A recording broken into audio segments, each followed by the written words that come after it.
Hello everyone, फिर से आप सब लोगों का स्वागत है मेरे चैनल पे विपिस टेस्ट लैब में।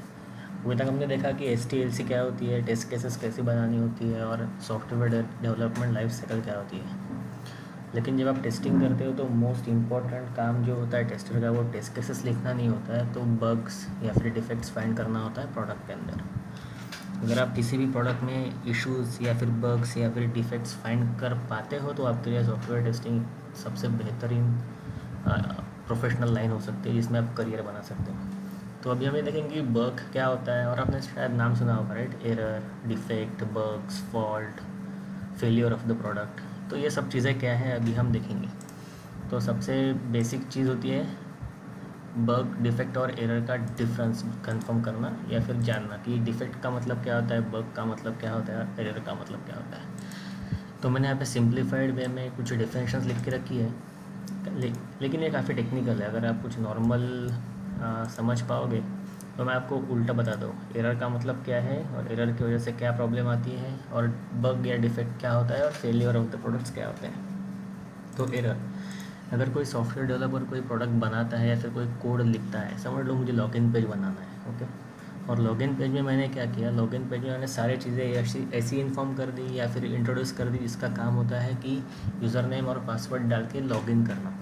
लेकिन मैंने एक क्राइटेरिया दिया था डेवलपर को कि तुमने इस तरह का लॉगिन पेज बनाना है जिसमें मुझे कॉम्प्लेक्सिटी ऑफ पासवर्ड चाहिए, जिसमें एक कैपिटल लेटर चाहिए, एक सिंबल चाहिए और बाकी सब स्मॉल लेटर्स चाहिए, लेकिन उसके लेंथ 8 लेटर्स की होनी चाहिए, ओके। ये मैंने मेरा क्राइटेरिया दे दिया था। लेकिन डेवलपर ने क्या किया, वो कोड तो सही लिखा, उसने लॉजिक वगैरह सब कुछ सही लिख लिया, लेकिन एक सिंटैक्स का इशू हो गया या फिर उसने कुछ एक नेगेटिव यूज़ केस जो थी जिसने उसको चेक करना था कि सिंबल यूज़ किया है कि नहीं, इस तरह का कोड ही लिखना भूल गया है।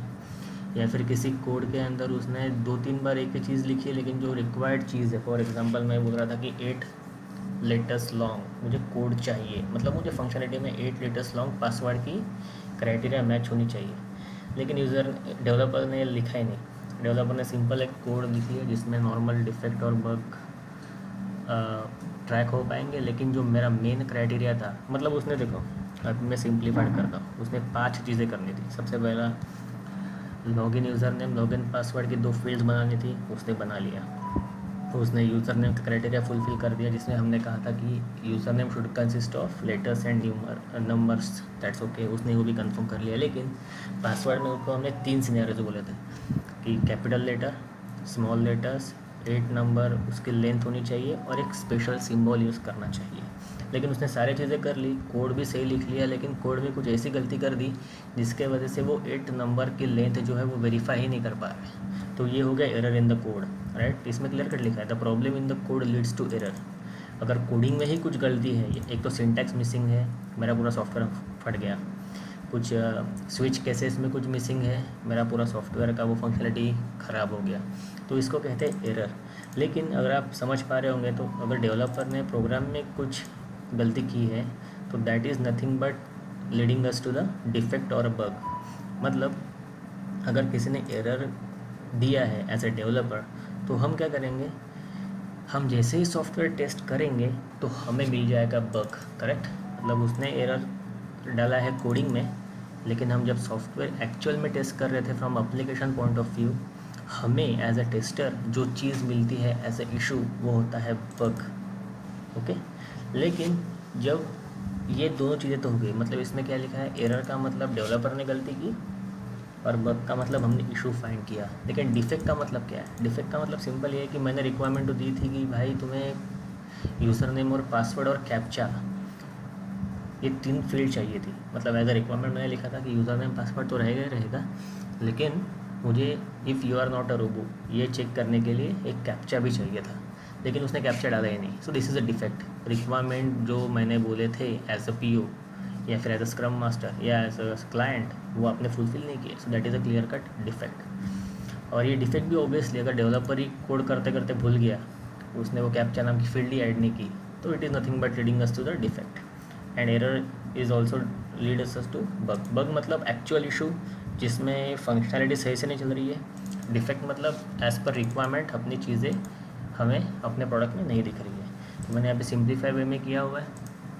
कि error in the code leads us to defect and bug, और अगर बग और डिफेक्ट अगर सिस्टम में है तो it is nothing but filling us to the filling our software और filling our product which we are developing currently. So इतना simple होता है बग, डिफेक्ट और एरर के बीच का डिफरेंस. लेकिन अभी क्या होता है कि हम जब as a software test engineer कुछ बग्स रिपोर्ट करते हैं तो हमारे बग रिपोर्ट करने के कुछ तरीके होते हैं. जैसे कि ये स्लाइड पे हम बाद में आएंगे. सबसे पहले मैं आपको ये बताता हूँ.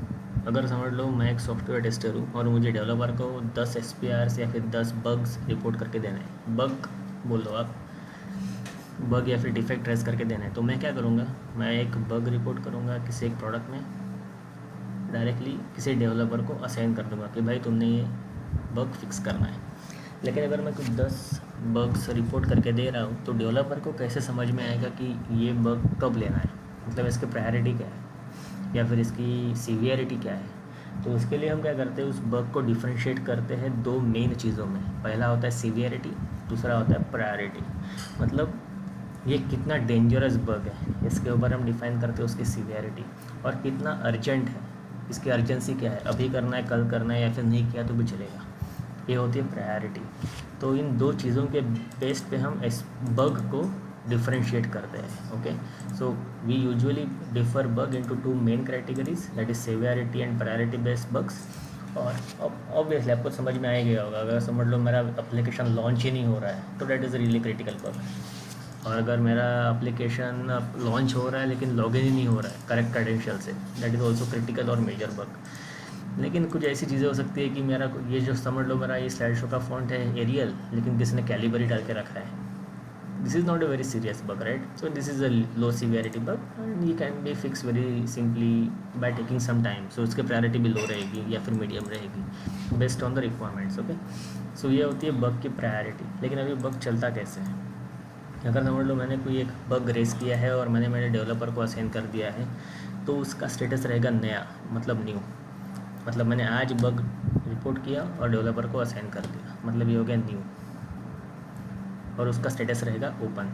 ओके, और अभी दो चीज़ें हो सकती है, एक तो डेवलपर उसको फिक्स कर देगा या फिर बोलेगा कि मेरे से नहीं होने वाला इस बार, हम अगले किसी रिलीज़ में उसको मूव करेंगे, मतलब वर्जन में मूव करेंगे. फॉर एग्जांपल मेरा ये PPT का एक वर्जन 1 है और मेरा अगले साल वर्जन 2 आने का प्लान है. तो मैं क्या करूँगा, अगर वर्जन 1 में फ़िक्स होने जैसा बग है तो डेवलपर ले लेगा, फिक्स करेगा और आगे हमारे लिए रीटेस्ट के लिए भेज देगा. लेकिन उसको लगता है कि यार ये बहुत बड़ा बग है और इससे लेकिन एक्चुअल कस्टमर को कोई इम्पैक्ट नहीं है, लेकिन टाइम कंज्यूमिंग है, तो मैं उसको बोलूँगा कि भाई डेफर कर दो अगले किसी रिलीज़ के लिए, हम अभी नहीं करने वाले.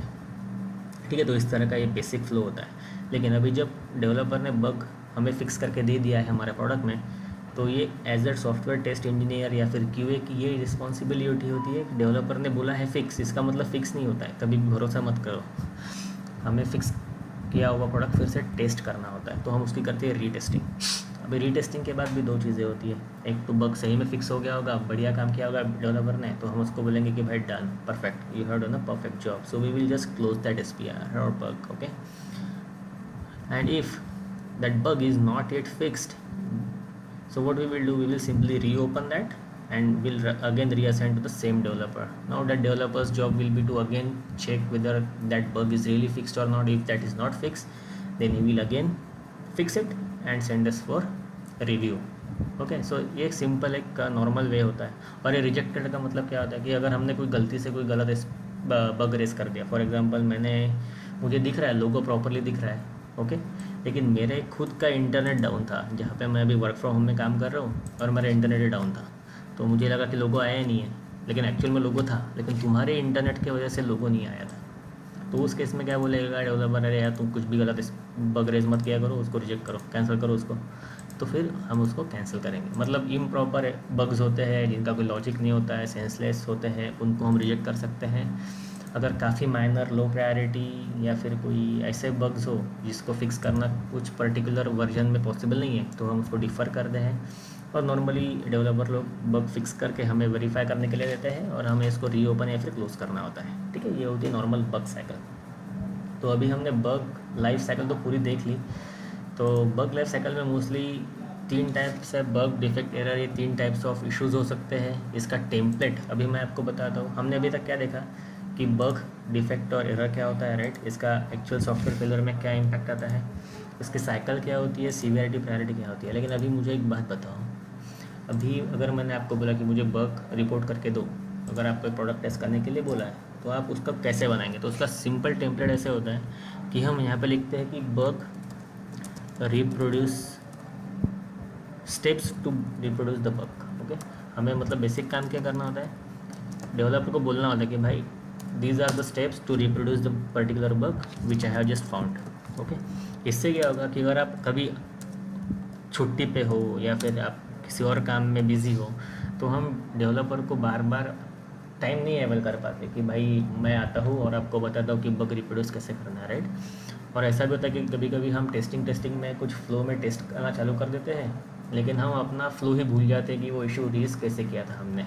तो उस केस में ये steps to reproduce the bug are really important. For example मैं अभी यहाँ पे बोलूँगा launch the application, okay, check the login page,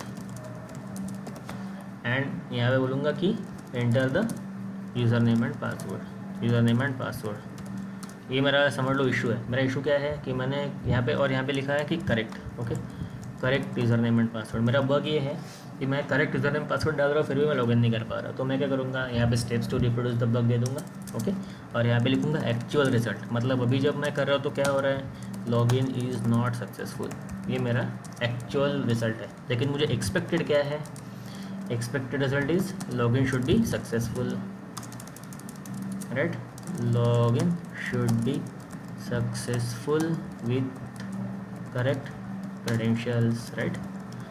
so ये होता है basic template of raising the SPR। लेकिन इसके अंदर और क्या डालते हैं हम लोग, इसमें हम डालते हैं severity, what is the severity of this particular thing is major, right, what is the priority, it should be urgent, correct. तो ये हो गया बेसिक टेम्पलेट। और इसको क्या करना है, किसी एक को असाइन करना होता है, असाइन टू XYZ, राइट। और यहाँ पे लिख, ओके, और यहाँ पे और एक चीज़ लिख सकते हो आप, उसका नाम हो सकता है कि किस प्रोडक्ट के लिए काम कर रहे हो। क्योंकि अगर आप किसी बड़े कंपनी में काम कर रहे हो तो वहाँ पे मल्टीपल प्रोडक्ट्स होते हैं। अगर आप जीरा नाम का कोई सॉफ्टवेयर यूज़ कर रहे हो या फिर मैंटिस नाम का कोई सॉफ्टवेयर यूज़ कर रहे हो, या फिर टेस्लिंग में तो यूजुअली बग रिपोर्ट करने का फीचर नहीं है, लेकिन फिर भी अगर कोई ऐसा प्रोडक्ट यूज़ कर रहे हो या फिर ऐसा एप्लीकेशन यूज़ कर रहे हो जहाँ पे आपको बग्स रिपोर्ट करने हो, तो आपको यूजुअली इसी तरह का कोई टेम्पलेट मिलेगा जिसमें आपको सीवियरिटी, प्रायोरिटी, असाइनी का नाम और प्रोडक्ट चूज़ करना होता है, product let's consider ABC application, okay. तो इस तरह से आपको बग रिपोर्ट करना होता है, ये है उसका बेसिक टेम्पलेट। और जैसे मैंने आपको पहले ही बताया कि how to verify the bug is resolve and how not, I mean, and what to do if not resolve. इसका सिंपल कंसर्न यही है कि अगर आपको टेस्ट करना होता है और अगर आपको लगता है कि इशू रियली सॉल्व हो चुका है मेरा, ओके, तो इशू अगर रिजॉल्व हो चुका है तो उसको आप करेंगे क्लोज्ड, ओके। अगर आपका इशू रिजॉल्व नहीं हुआ है तो आपको उसको करना है रीओपन। और जैसे ही आप रीओपन करोगे, डेवलपर फिर से उसको पिक करेगा और बाकी की काम चालू कर देगा। अगर उसको लगा, फिर से लगा कि यार तूने टेस्टिंग गलत किया है लेकिन मैंने SPR या फिर बग जो है वो प्रॉपरली फिक्स किया हुआ है, तो फिर से उसको कर देगा रीटेस्ट के लिए असाइन, और फिर हम उसको क्लोज या फिर रीओपन कर पाएंगे। तो यहाँ तक हमने बेसिक जो चीज़ें थी वो तो समझ ली है कि एक्चुअल बग लाइफ साइकिल में होता क्या है, बग, डिफेक्ट और एरर का मतलब क्या होता है, सॉफ्टवेयर फेलियर में एरर कैसे काम करता है, इसकी बग लाइफ साइकिल की स्टेप्स क्या क्या होती है, सीवियरिटी और प्रायोरिटी का मतलब क्या होता है, और एक normal basic template of software bug life, I mean sorry, what is the template of bug, इतना कह सकते हो आप। मतलब बग का template in case of registering और in case of registering the bug, okay।